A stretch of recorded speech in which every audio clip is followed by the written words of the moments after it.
നല്ല റോഡുകൾ, അത് കേന്ദ്രത്തിൻ്റെ സഹായത്തോടെ നിർമ്മിച്ച റോഡുകളിൽ ചെന്ന് സെൽഫി എടുത്ത് ഇത് തൻ്റെ സർക്കാരിൻ്റെ നേട്ടമാണെന്ന് പറയുന്ന പിണറായിയും മരുമകൻ റിയാസിനെ കൃത്യമായി പഞ്ഞി കിട്ടിയിരിക്കുകയാണ് UDFിൻ്റെ MP ആയ ഷാഫി പറമ്പിൽ.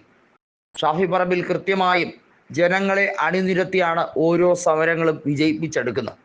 യൂത്ത് കോൺഗ്രസിൻ്റെ സംസ്ഥാന അധ്യക്ഷനായിരുന്നപ്പോഴേ അദ്ദേഹത്തിൻ്റെ സംഘടനാ പാടവം, അതിൻ്റെ കരുത്തെന്താണെന്ന് LDFിലെ സാധാരണക്കാർ പോലും തിരിച്ചറിഞ്ഞതാണ്.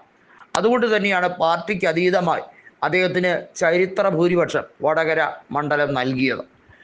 KK ശൈലജയെ 1.25 ലക്ഷം വോട്ടിന് തോൽപ്പിക്കുക എന്നത് നിസ്സാര കാര്യമല്ല. വടകരയിൽ ഷാഫി പറമ്പിൽ അത് അനായാസം നടപ്പിലാക്കി എന്ന് പറയുമ്പോൾ അദ്ദേഹത്തിൻ്റെ ഹൈപ്പ് എത്രമാത്രമാണെന്ന് കരുതാവുന്നതേ ഉള്ളൂ. പേരാമ്പ്രയിലും അതുപോലെ തന്നെ കുറ്റ്യാടിയിലുമൊക്കെ 20,000 വോട്ടിൻ്റെ ലീഡ് നേടുക എന്നത് ഒരു ചരിത്ര സംഭവം തന്നെയാണ്.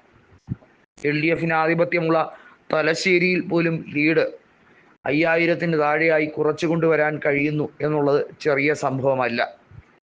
ഇപ്പോഴത്തെ സാഹചര്യത്തിൽ ഷാഫിയെ KPCCയുടെ വർക്കിംഗ് പ്രസിഡന്റ് ആക്കിയതിൽ UDFിന് കൃത്യമായ തീരുമാനമെടുക്കാൻ കഴിഞ്ഞിരിക്കുന്നു എന്ന് തന്നെയാണ് K. സുധാകരൻ ഉൾപ്പെടെയുള്ളവർ പറഞ്ഞിരിക്കുന്നത്.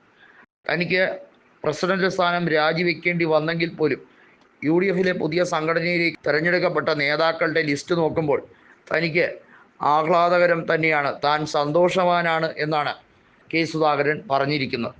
കൃത്യമായും PWD വകുപ്പ് തകർന്ന് തരിപ്പണമായിരിക്കുന്നു എന്നുള്ളത് G. സുധാകരനും പറഞ്ഞു വെച്ച കാര്യമാണ്. G. സുധാകരൻ മന്ത്രിയായിരുന്നപ്പോൾ 2016-21 കാലഘട്ടത്തിൽ മന്ത്രിയായിരുന്നപ്പോൾ ഉദ്ഘാടനം ചെയ്ത മേൽപ്പാലങ്ങളുടെ സ്ഥിതിഗതികൾ ഉൾപ്പെടെ പരിശോധിക്കുകയാണ്. പിന്നെ കാര്യമായ ഒരു രീതിയിലുള്ള പുതിയ നിർമ്മാണ പദ്ധതികളും നടപ്പിലാക്കിയിട്ടില്ല. അതെന്താണ് എന്ന് തന്നോട് ചോദിച്ചാൽ തനിക്ക് വ്യക്തമായ ഒരു ഉത്തരമില്ല എന്നാണ് G. സുധാകരൻ നിരവധിയായ വേദികളിൽ തുറന്നടിച്ചിരിക്കുന്നത്. നമുക്കറിയാം, വിഭാഗീയത അതിശക്തമായതുകൊണ്ട് തന്നെ ആലപ്പുഴയിൽ ഒരു ബദൽ നീക്കത്തിന് G. സുധാകരനെ കോൺഗ്രസ് വലിയ സമ്മർദ്ദം ചെലുത്തുന്നുണ്ട്. G. സുധാകരൻ അതിൽ ആകൃഷ്ടനാകുന്നു എന്നുള്ളത് ഒരു പോസിറ്റീവായ കാര്യം തന്നെയാണെന്ന് പറയാതിരിക്കാനും കഴിയുന്നില്ല.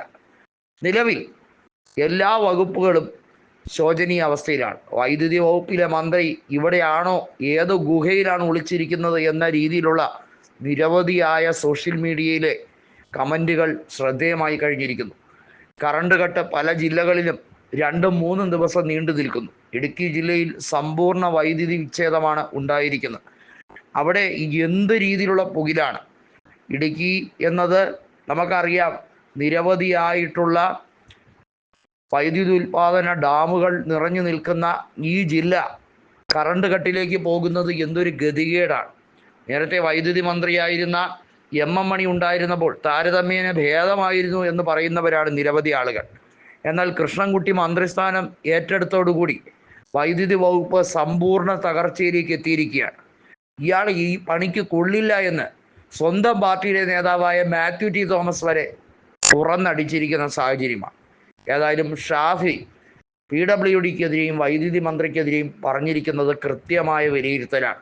മഴ പെയ്താൽ ഒലിച്ചു പോകുന്ന റോഡ്, മഴയുടെ ഒരു ചാറ്റൽ കണ്ടാൽ വൈദ്യുതി വിച്ഛേദം പൂർണ്ണമാകുന്ന രീതിയിൽ, പൂർണ്ണമായും വൈദ്യുതി വിതരണം സ്തംഭിക്കുന്ന രീതിയിലുള്ള പ്രവർത്തനമാണ് കേരളത്തിൽ ഇപ്പോഴുള്ളത്. ഇതാണോ കേരള സർക്കാരിൻ്റെ 9ാം വിജയവാർഷികം എന്ന് പരസ്യമായി കളിയാക്കുകയാണ് ഷാഫി.